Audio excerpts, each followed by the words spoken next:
SaaS Therapy.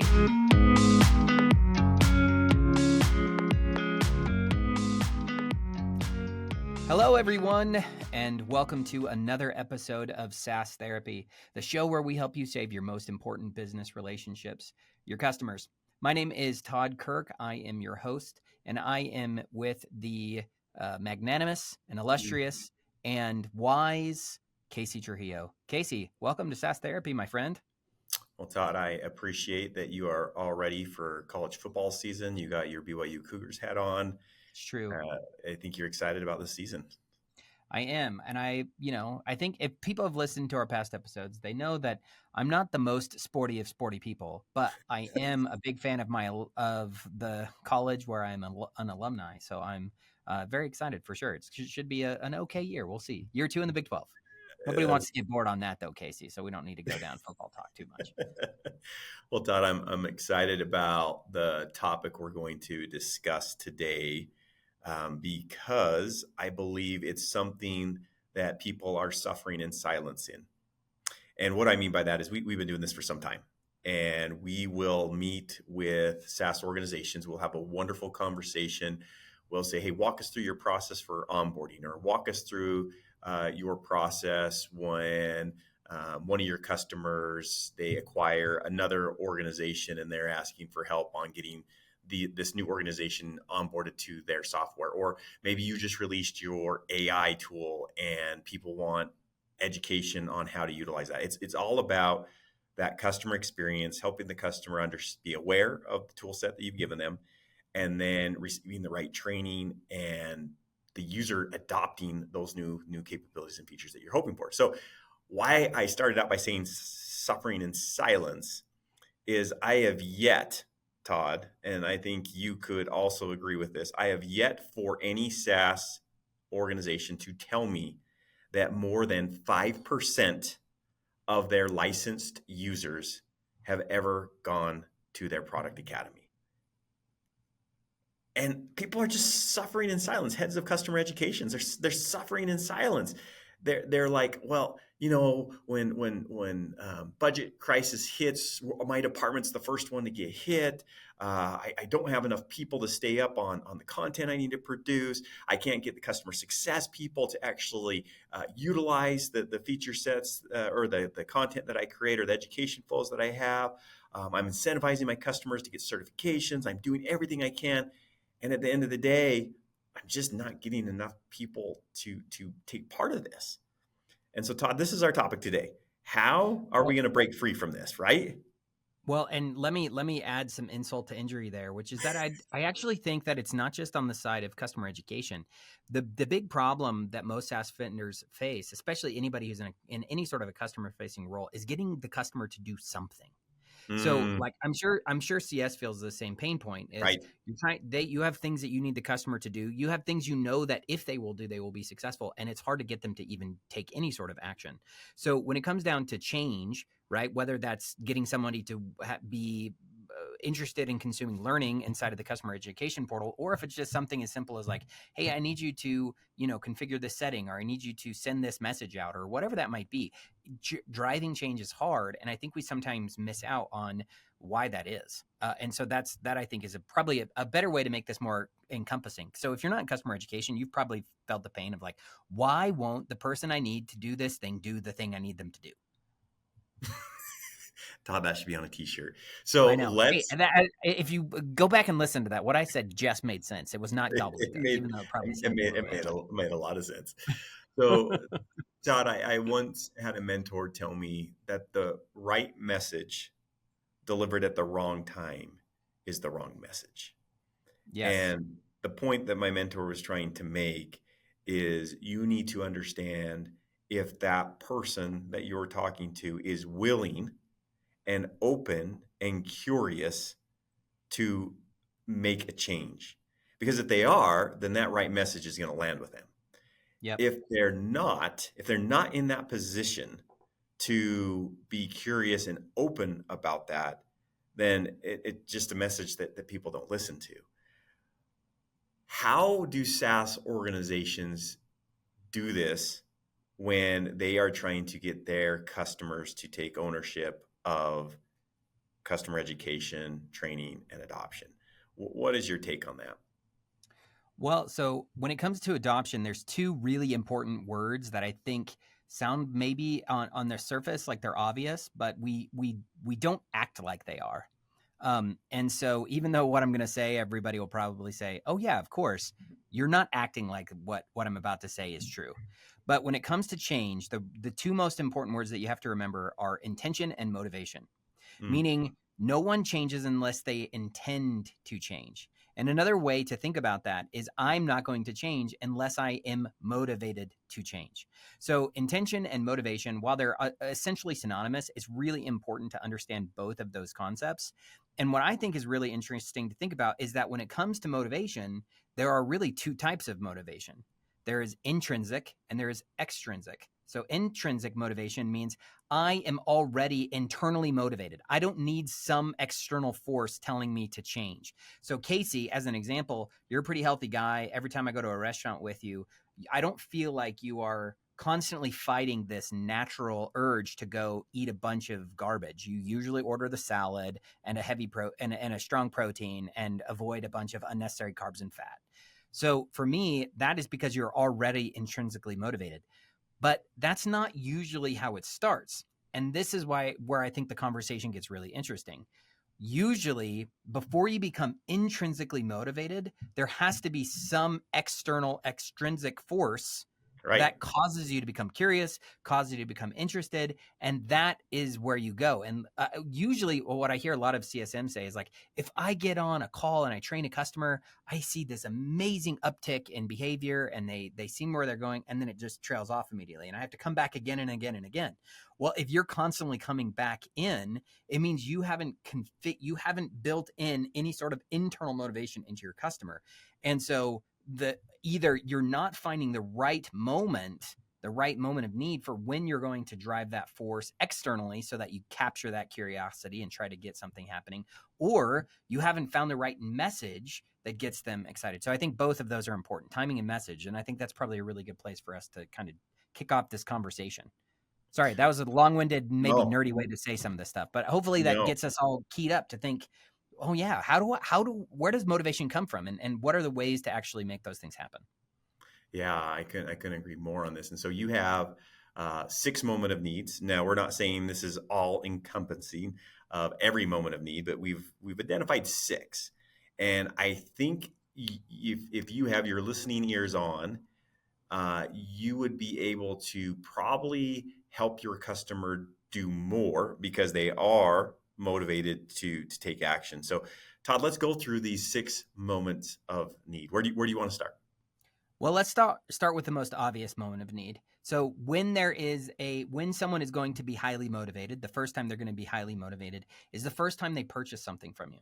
So I would say that is a really good moment. I would say that a lot of CS teams, a lot of implementation teams, even customer education teams understand this point. They know that those first interactions with the customer are highly important. So, what do we do on our first kickoff call? What kind of communications are we sending to them? What tasks are we giving them? How well are we holding them accountable to those actions? After you purchase something for the first time, that's when the customer is going to be really interested in getting guidance, training, support, and they want to have a clear roadmap of where they're trying to go. So, I think that's the first one that we can talk about is onboarding a new customer essentially after they've made their first purchase. What's the big miss that SaaS organizations are having when that first customer interaction, that first purchase? Where do you see SaaS vendors missing? Well, I think there's a couple of things that are really bad. One is we have this habit of creating a sense of dependency on humans. And I would say Hmm. that's probably my first miss. So when you're onboarding a new customer, it's so often that we want to establish that the client success manager and the implementation manager are super valuable. But unfortunately, what we do is we say they are the person to solve all your problems. As in, so we kind of position the people who are going to be engaged with the account as the silver bullet. And so we put way too much pressure on the CSM as the person who's going to solve all the problems. So for me, I think in those early stages, it's really important to establish resource-based support where the customer feels like they are more empowered to be successful. And there's a lot that you could do there, whether that's providing short video-based training, having really clear campaigns and tasks that the customer is going to tackle that they feel like they can win with. Those are some things that we really need to incorporate. So I'm not saying you should remove the CSM from the equation, but I do think one of the big misses that we have in those early phases is we establish the CSM as the silver bullet for success. And it's way too much pressure to put on a human resource. And if you're trying to grow, it just doesn't scale. And so you're going to see a worse and worse outcome for every customer as you grow as a business. Yeah, the two things we hear all the time, and I'm just going to tell you, it is not true. You can tell yourself this all day long. I want to give my customer a white glove approach. If they don't get a white glove approach, then it's going to ruin the customer experience somehow. And then number two, my software is so complex. It's so complex. We just need to have humans on the phone all the time. If you are saying this to yourself, you are lying to yourself. Todd, you're exactly right. We need to establish the resources with the person. Again, we're not saying eliminate the person. What we're saying is if you don't establish these other resources and that your customer finds those valuable, well, when they go to let their other employees know about the software, because someone has to educate them, they're going to rely on the only thing they know, which is you. And then you're like, well, why are they always talking to me? Why are they always asking me for questions? Why can't they just train them? Why can't they just go do this? Why are they not going to our product academy and take the learning? It's because you never introduced it to them at the start, right? Mm-hmm. So Well, and let me add something to that, Casey. I went to lunch today with a senior CSM at a really big company today, and one of the things that he mentioned is they tried to outsource their CSM support, and one of the things that they discovered was that customers, when they ended up breaking that relationship. They said it was terrible to outsource CS, but one of the things they discovered is that customers were really frustrated because they were being asked to get on phone calls all the time, and those phone calls felt like a waste. They were super reactive. It was hopping on a call all the time saying, what do you need? How can I help you? And if your goal as a CSM is just to be like an ever-present like ghost spirit that says I'm always here and I will always help you whatever you need, but what that does is now you're creating all these interactions that are actually not valuable. And so every interaction should be valuable with a customer, and meetings and human interactions, there's always a risk that the customer is going to say, well, that wasn't worth it. But if they're doing things on their own, you're creating a sense of empowerment on their side and enablement for them to go do things on their own. They're not going to blame you for the tasks that they do outside of your presence because it was up to them. So if it goes wrong, well, now all of a sudden they take ownership of their own success, and it puts you in a much better position. So you want to establish that right habit right out of the get-go. How do you get that customer to take ownership and feel like they can do this on their own without ever needing you? And then instead of having the CSM spending all their time doing like low-level training and support help, now all of a sudden you've got a totally different ballgame. You've set you're making it so that each one of your interactions is set up to be way more strategic, talking about business outcomes, talking about results, demonstrating value, and really trying to push something forward. So it's probably a good measure to say, all right, even as a CSM in the early days, if I'm trying to get my customer onboarded, if 6 months into the relationship, I'm still just doing basic training calls and that's all I'm doing, then you probably are doing it wrong. And you're missing out on an opportunity when the customer is most motivated to empower them to actually take charge of their own success. Todd, I remember our episode with Donna Weber. She has a book, Onboarding Matters. The other point that we want to make around this is as you're introducing these resources, only introduce the resource that they need at the time. Don't send them to some page. Don't make them go figure out all the things that they possibly could learn about. What's the first valuable action they could take? Give them that information and then give them the next, right? Yes. Feed them along, make sure it doesn't become overwhelming. And again, just it's a miss if you're not introducing a digital approach with your human approach. Awesome. Okay, Todd, point number 2. What's the next moment of need?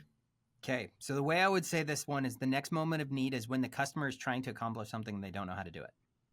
So oftentimes, another way that you might say that is like when a customer support adds a support ticket. So this may not actually be the client success manager who's involved. Maybe this is going to another team, but this is another scenario where what type of behaviors are you teaching the customer? And are you creating a sense of curiosity and a sense of motivation for them to do something on their own? Usually one of the best times to get somebody to do something is when they are already trying to do something and they can't figure out how to do it. So if the customer knows that they can't succeed, or if they know they want to, have some use case, some job to be done, they're trying to solve some problem. Well, if they can't figure that out, that's when you need to try to catch them. So when you get a support ticket or a support call, those are great moments of need. But the problem is, again, usually the answer is, let me get you unstuck and then let me do it for you. Let me show you how to do it, Mm, instead of saying, actually, I've got these great resources I can push you to that'll help you learn how to do this next time. Oh, and next time when you do this, you should try this. So being proactive and trying to anticipate where they're going and giving them things when they submit support, that's going to be a big deal. Because one of the things that's wild to consider is that I would say that up to 50% of support calls actually don't have to do with technical problems at all. They usually just have to do with the fact that the user doesn't know how to do something and they want to do it. So that is an awesome one, because again, from a moment of need, it shows they're already intrinsically motivated, but they don't have the right tools to be successful. So that, I think, is the next one that we need to consider. So first, we've talked about onboarding new customers. They're motivated then. Second is when you're trying to drive support. And I know there's doubters out there, Todd, that are saying, well, no, we just need to get people answer their how-to question, get them off the phone. Again, we're talking about how-to questions. We're not talking about bugs. We're not talking about set up your software. We're talking about how-to questions. Todd, you recently had one of a SaaS vendor that you're working with. They even did something that they were just like, basically almost like throwing seed in a garden and saying, well, if it grows, it grows. Tell us that story about the SaaS vendor who just took their top 300 customers and said, you guys are the ones that submit the most how-to questions. Here's some resources. Like, explain that story to everyone, just so people can understand these Yeah. moments of needs are real. No, it really is. In fact, this was actually really cool because this was an example where I was supporting a customer and they did something without me knowing. Again, my customer was already motivated, and it just proves this point really well. So they focused on working. They work with Brainstorm really closely for onboarding new customers. And in this case, they had decided we have about 300 or 400 of our accounts, of their customer accounts, that were constantly submitting support tickets. And so what they did was they said, all right, well, what if we just give them all access to Brainstorm? We're going to push them all out the access to these platforms and just let them go watch training. Well, what's wild is these accounts probably replaced somewhere or consumed in equivalence the amount of time that would have taken 2 full-time employees to just be on the phone answering those questions for customers. And that was like just this pure bonus that the customer discovered on their own. They did just kind of throw seeds out in the garden and see what happened. But because they actually thought of, and had the foresight to say, who are the customers who are going to be the most motivated? Let's go find them and push this out. They had an amazing success. So that's the cool part, is like understanding where your software is going to be the most beneficial is a big deal. In this case, it was when the customer is just being hired. And in the second case, it was, all right, now we've got customers who are asking lots of questions all the time. How do we solve that? And it was amazing. It ended up being a huge win, both for the SaaS vendor and for the customers. Which again, the SaaS vendor didn't expect that. They're like, okay, we're just going to notify all these people of these new resources we have to help educate them on how-to questions.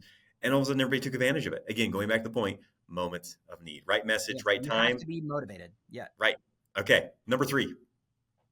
So the third one I would say is right after so this is SaaS therapy, right? So right after they renew, or right before they renew, either way. So around the time of renewal is really important. So when a customer renews, that means that they are anticipating some future value. And they also know that they are not receiving that future value yet, or else they would not have renewed. No customer renews because they got past value. They only renew because they think they're going to get future value. So that to me is a really great way to think about, how do we open the door to unlock new value? Let's figure out at this moment how we get the customer to do something new. So I think that is a really interesting place, because as a CSM, you should be really good at helping the customer see and anticipate what the future value that they could receive. Because if you do that, that's going to be the best way to get them to take some new action, because they're going to see a future value they could attain. They're going to want to do something about it. So I would say the next one would be after or around the time of renewal. So it could be before or after. But the idea is, when getting the customer to intend to renew during that time period, that's a great time to introduce new ideas, new ways to empower them to get more successful. Todd, I couldn't agree more on this one. One of the things that I see successful CS people do when they're doing their renewal, they say, okay, here's what the renewal cost is going to be. Here are the business outcomes we're going to accomplish in FY25. And oh, by the way, here is our adoption plan to make that happen. So again, they put it inside of that renewal. So that way they can go back in 3 months and say, okay, here's where we're at and the status is what I said we were going to do. This is where we're at and what we're going to accomplish. And again, positive or negative, people know that you had agreed upon a roadmap to get to that future value that you're looking for. So excellent point on renewals. Way missed opportunities. We celebrate too much the renewal and we forget, hey, it's time to celebrate for, and look at next year's renewal. Like it begins now from the moment we get that deal signed. So great idea on that, Todd. And the point here is really just to think there are waves, right? There are waves in any relationship you have with a customer. How do you catch the wave, right? Yep. So you should always be asking, I'm trying to drive change. I'm trying to drive some sort of lasting impact, especially when it comes to adoption of software. If you want to drive and succeed, you have to catch the waves when they come. And the reason why this is a good discussion is because already we've talked about 3, but there's way more. And oftentimes we just assume there's the one, right? We think our first chance it's like a one and done scenario. We're going to drive change when we sign a new customer. And yeah, that's one, but we've already established 2 other moments. And the other ones I think get even more interesting. So, okay. So we have onboarding. We have when people ask for help and support. We've talked about renewal. What's number 4? Okay, the 4th one is whenever there's a professional service involved. So what that means is usually a lot of SaaS vendors have a professional service that they have looked to do. So if they have requested some sort of professional service, that means that they're motivated. And this is the big problem that I think most professional services do, is they look at that as a self-contained event. And that's why you see flash in the pan instead of lasting continuous adoption. So if you're going to say, I need training, and they're going to pay to have somebody come on site or do a webinar, well, okay, great. But you're only going to reach a small portion of the people, and your customer is going to think that's a win, but it's going to be a very short-lived win, because you probably didn't do enough to catch fire. So what I think is really interesting when it comes to like the idea of if you're doing live training or ILT, instructor-led training, any sort of professional service with a customer, that's a great moment to introduce the conversation about what are we going to do to make sure that the things we are trying to drive here, that they stick, that they last. And so that means it's a great time, again, to talk about enablement, talk about empowerment, talk about resources that are going to help the customer be successful long-term, not just we delivered a training, 50 people showed up, and they all gave us high marks and said they enjoyed it. That is not a good measure of success. So again, if they request professional service, that means they're motivated. But how do you make sure that you ride that wave into something that's going to be longer lasting? Todd, I love the ride the wave analogy. That's going to stick with me forever. 3 bonus tips around this. So number 1, let's say you have been contracted to go do some instructor-led training. You're going to do basically some awareness, education, maybe some excitement type training. Teach your trainers when they go out or they're virtually doing it to say, hey, at the beginning of this, I'm going to show you a lot of amazing features. You're going to be so excited to get these in and put these in place. Know that I'm going to give you resources following this so that you can go do this. Don't try to follow along while I'm going over this. At the end, I'm going to send you the resources so you can then go do that. Easy way to do it. Easy win, right? Number 2. Go. I want to add something to that real quick. So this is the thing with professional services. There is this really famous study known as the forgetting curve. Yes. And the thing that's really important to remember is that what you will get out of any sort of live training is a feeling more than a change. And so that's the key thing is professional services, live training, that's going to create a sense of motivation for that user, but it's not going to last because they're going to go back and they're going to continue their work and they're going to forget 90% of what you talked about in the first 2 weeks. That's what the studies show. So the big thing with that is you don't want them to come and think that this is the moment where they're going to somehow achieve some new state. That's not how professional services should work. So you do want to say, come in, listen, get excited, get motivated.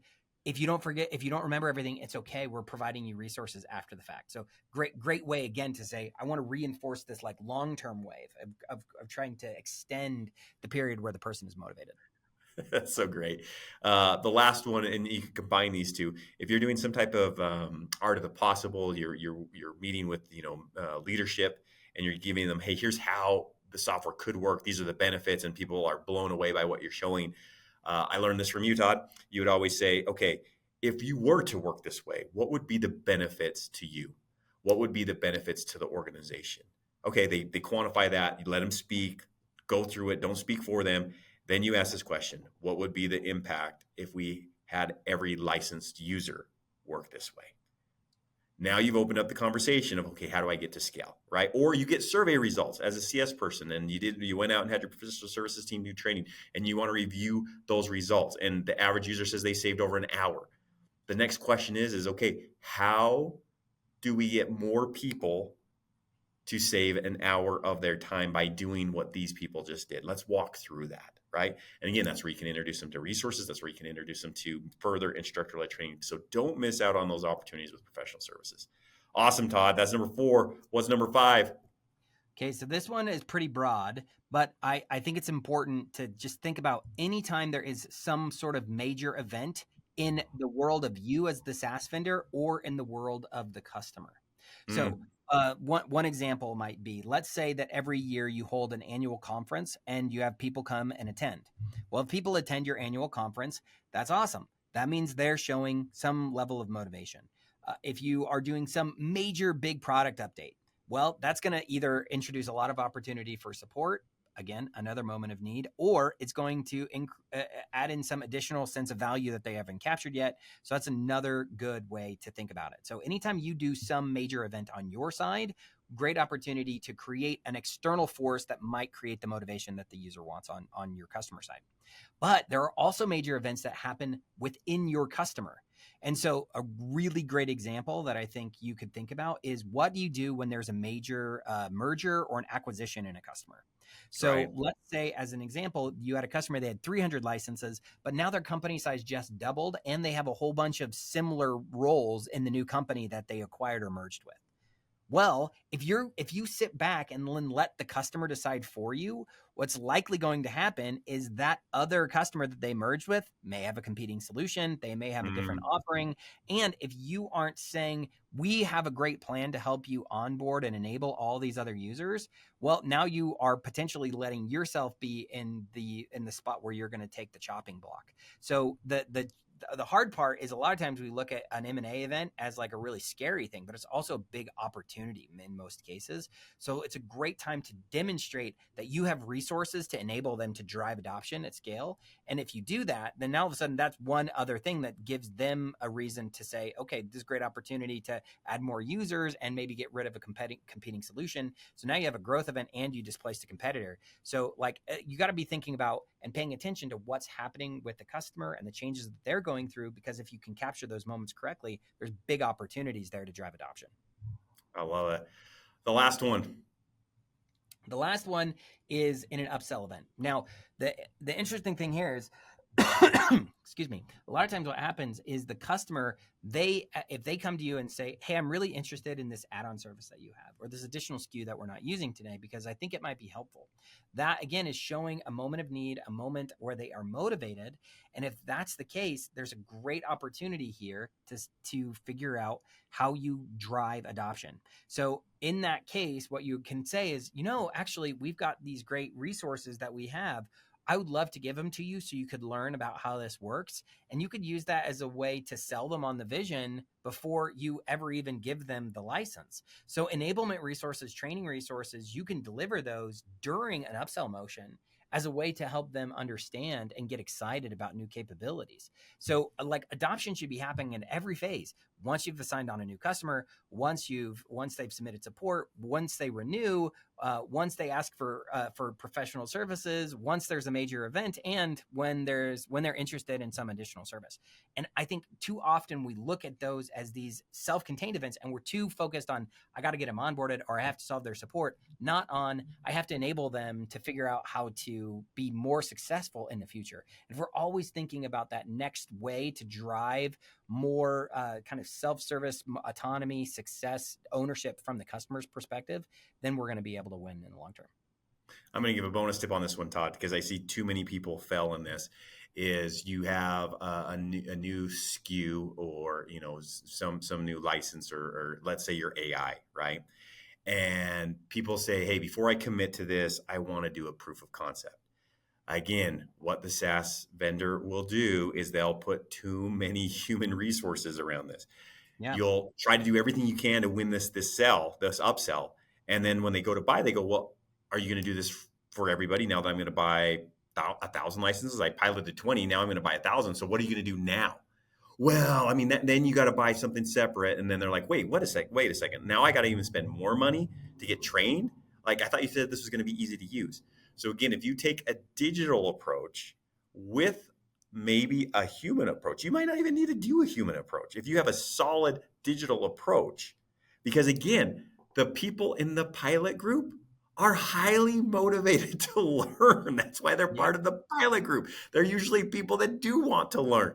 So you're actually hurting yourself. You're shooting yourself in the foot by not introducing a digital approach in pilot groups, because usually pilot groups are hungry for education. They're going to learn it on their own if you provided great resources. You don't always have to give a human, and if you do, you got to match it with digital approach. Todd, your thoughts on that?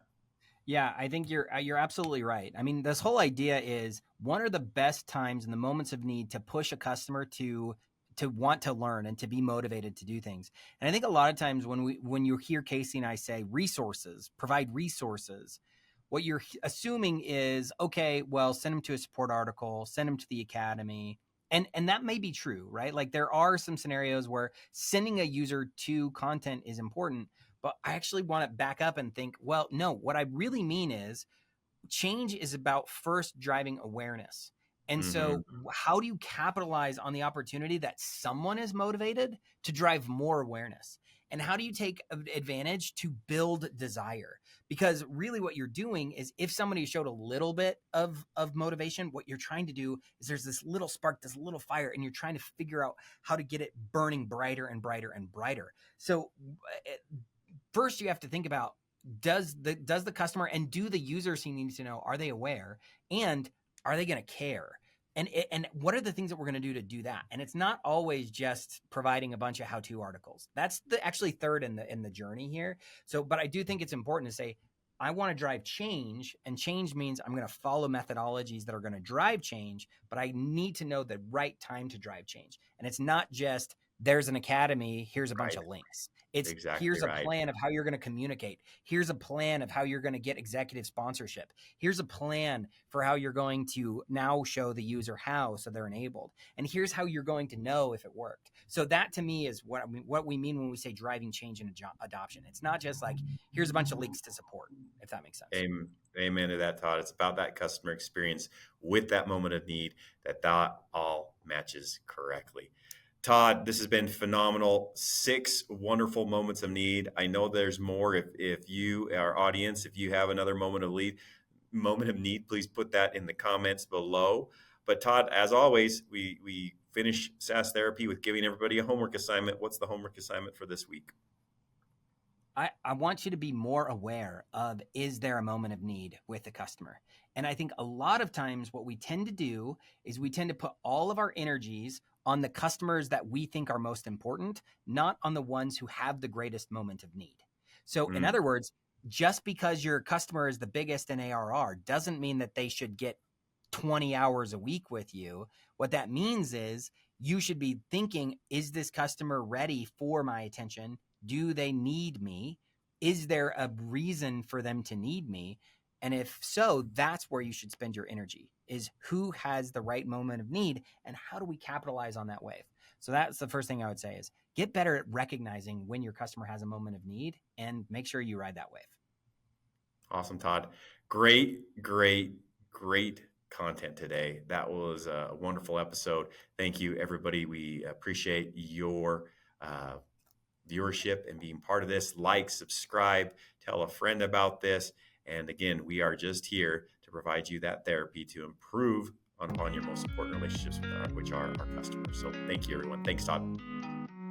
SaaS Therapy is brought to you by Brainstorm, the SaaS platform for SaaS adoption. Learn more at brainstorminc.com.